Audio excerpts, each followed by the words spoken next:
Mesdames, messieurs, salut, j'espère que vous allez bien. Merci de répondre une fois de plus présent à ce rendez-vous d'Hebdo-Presse sur CNN Télévision, votre revue de presse des journaux d'Afrique et d'ailleurs. Bienvenue.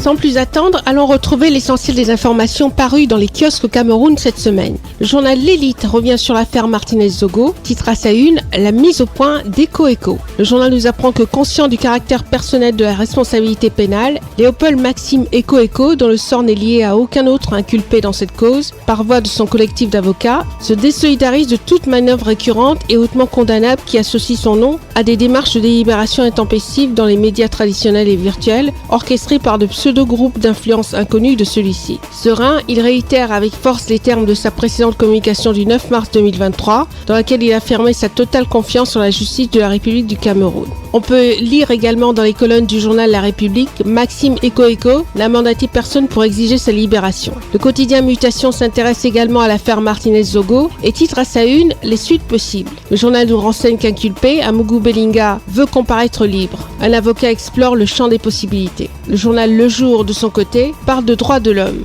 torture, arrestation arbitraire, détention abusive, les cris des avocats. Réunis par le bureau hier lors d'un symposium, ces juristes interpellent le gouvernement sur la nécessité de promouvoir l'état de droit pour atteindre les objectifs de stratégie nationale de développement. Parlons politique avec à présent Cameroun Tribune qui titre à sa grande une « Carton plein du RDPC ». Le journal apprend que le parti au pouvoir remporte les 70 sièges de sénateurs en jeu à l'issue du scrutin du 12 mars dernier. Au cours de l'audience de proclamation des résultats hier au Palais des Congrès de Yaoundé, le président du Conseil constitutionnel a félicité les différents acteurs pour le climat d'apaisement qui a prévalu durant tout le processus. Le président de la République dispose à présent de 10 jours, d'après le code électoral, pour nommer 30 sénateurs. Émergence en kiosque parle lui aussi de ces élections sénatoriales et titre en grande une, le Conseil constitutionnel adoube la victoire du RDPC. D'après le journal, l'opposition est condamnée à quémander quelques sièges de sénateurs à Paul Biya. L'info à chaud en kiosque nous apprend pour sa part qu'une usine de fabrication des fausses bières, dont Heineken, a été démantelée à Bafoussam dans la région de l'Ouest. Une quantité énorme de boissons alcoolisées contrefaites, fabriquées dans des conditions d'hygiène exécrables, a été saisie par les éléments du commissariat central de Bafoussam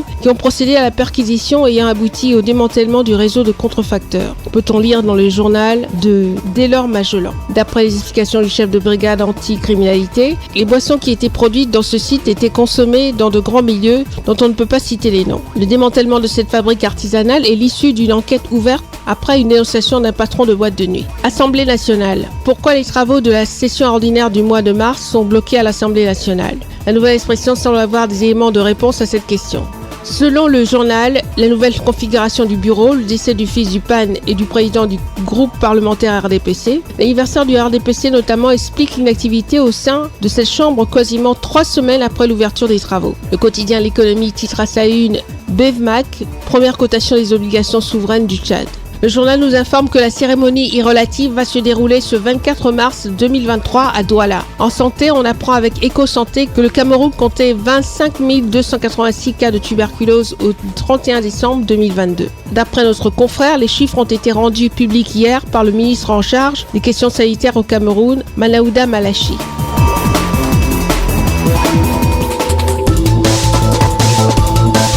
Chers fidèles de la télévision CNN, rendons-nous à présent en Côte d'Ivoire pour retrouver Soir Info qui titre à sa une les dessous de la libération des 26 pro-Gbagbo. Le journal L'Expression de son côté s'intéresse à l'armée de Côte d'Ivoire et titre à sa une un vaste recrutement de militaires lancé. La nouvelle alliance présente en kiosque revient sur la libération des 26 militants du PPACI et titre en grande une voici ceux qui ont fait plier Ouattara. En fenêtre du même journal, régime RHDP, ce grand malade qui s'ignore. Le quotidien L'Avenir titre en grande une la Côte d'Ivoire, nouvel Eldorado des artistes internationaux. Youssoufa, Sidiki Diabaté, Black M expliquent leur choix de vie à Abidjan.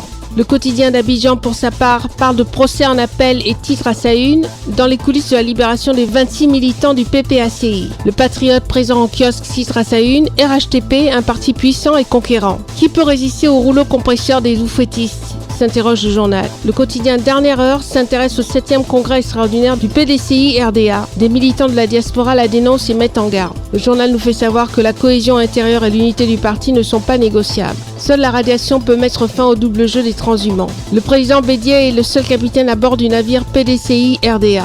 Léopoldine Thiézan-Kofi galvanise les militantes et militants du PDCI-RDA.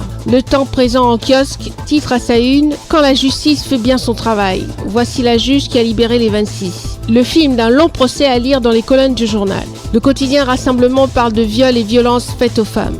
7919 cas enregistrés en 2022. Le quotidien Notre Voix pour sa part parle des prisonniers de la crise post-électorale 2010-2011. Ce que le RHTP propose. Génération Nouvelle de son côté titre à sa une, accusé de détention illégale de matériel militaire, Kader Keïta lourdement condamné. Le journal nous renseigne que la traque aux proches de Guillaume Soro se poursuit. Le mandat s'intéresse à l'armée nationale et titre en grande une, un vaste recrutement lancé pour 2023. Le Bélier s'intéresse également au 7e congrès extraordinaire du 30 mars 2023 et titre à sa une « Bédier scelle l'union des cadres autour de la cause du PDCI ». Le journal indique que personne n'a été omis. De son côté, le journal Le Jour Plus titre à sa une « PPACI, comment règne en maître Nadi Bamba ». Le Nouveau Réveil s'intéresse aux rumeurs autour de la date des élections locales. Les municipales et régionales avant le 13 octobre 2023.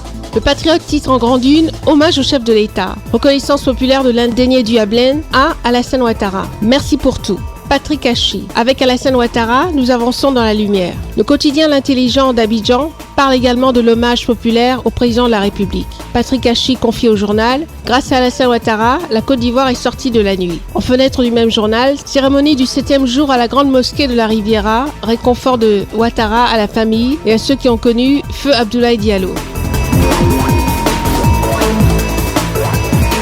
Fidèles téléspectateurs, continuons cette revue de presse en parcourant la une des journaux parus au Sénégal. Le quotidien Le Grand Panel titre en grande une « Dégâts collatéraux d'un simple procès en diffamation ». 2 morts pour un renvoi. Breno dénonce les torts portés à la société. Bamba Fall annonce 2 plaintes, nous informe le journal. L'Indépendant titre à sa une « Souma Assistance, maître Sir Sili évacué en France ». Le journal Record part de la CAN 2023, Sénégal-Mozambique. La liste controversée de Cissé. Le quotidien du sport Stade parle également de la CAN 2024, les 24 Lions contre le Mozambique. 6 revenants, 2 novices, 11 mondialistes absents. Tribune Sport titre à sa une Aliou Cissé sur l'absence de certains cadres et habitués qui retrouvent la compétitivité pour nous rejoindre, a confié le sélectionneur sénégalais au journal. Le quotidien Sud titre en grande une Apaisement de la tension politique. Macky en demeure. Walf Quotidien parle de violence politique, qui perd qui gagne, s'interroge le journal.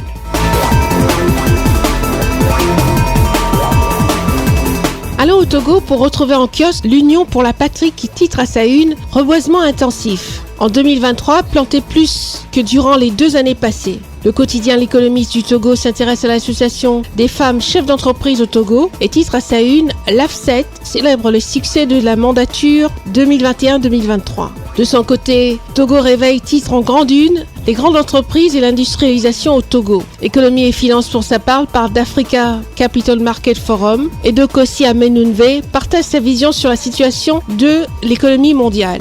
Dr Edo Kossi Amenouvé, le directeur général de la BRVM. Madame, messieurs, retrouvons à présent la une des journaux parus en France. Commençons par le Parisien qui titre à sa une « Réforme des retraites inflexibles ». Après adoption du texte controversé grâce au 49.3, le président de la République répond à 13h aux questions de TF1 et de France 2. Malgré la crise et les scènes de violence urbaine, il n'envisage dans l'immédiat ni remaniement, ni dissolution, ni référendum. Libération de son côté titre à sa une « Macron dans la nasse ». Une réforme passée en forme, une motion de censure évitée de peu et un mouvement social qui se durcit. Le président fragilisé doit s'adresser aux Français ce mercredi. Le Monde parle également de la réforme de retraite et titre à sa une « Retraite fragilisée, l'exécutif cherche une sortie de crise ». Elisabeth Borne a échappé de peu à la censure lundi à l'Assemblée après le recours au 49.3. Jeudi sur la réforme des retraites, nous fait savoir le journal. Le journal sportif L'Équipe s'intéresse à Randal Kolo Muani. Ma vie aurait pu changer. 3 mois après la finale de la Coupe du Monde, où il fut prêt d'inscrire le but de la victoire, Randal Kolo Muani retrouve l'équipe de France. Conscient des règles suscitées par cette action, mais aussi de son nouveau statut en bleu, nous fait savoir le journal. Le bimestriel L'Intransigeant, le nec le plus ultra de la presse, dans son premier numéro, titre en grande une « Ali Bongo Ondimba, quel destin. En fenêtre de ce magazine, l'Afrique qui gagne. Avec en toile de fond le éditorial du directeur de publication qui vous situe sur la vision du magazine L'Intransigeant. L'Afrique par les Africains. On ne nous dit pas tout. Le magazine vous fait des grandes révélations confidentielles sur les grands dossiers africains. L'Intransigeant met en lumière le savoir-faire d'un génie de l'industrie de l'habillement. Pape, maître tailleur. Le bimestriel L'Intransigeant, édité par Secam Media Group, est disponible partout. En France, au Benelux, en Afrique du Nord et en zone CEMAC. Madame, messieurs, merci d'avoir regardé cette autre édition des Deux Presse sur CNN Télévision. À très bientôt pour un nouveau numéro. D'ici là, portez-vous bien et n'arrêtez jamais de sourire à la vie. Restez en compagnie de vos programmes sur CNN, la télévision autrement.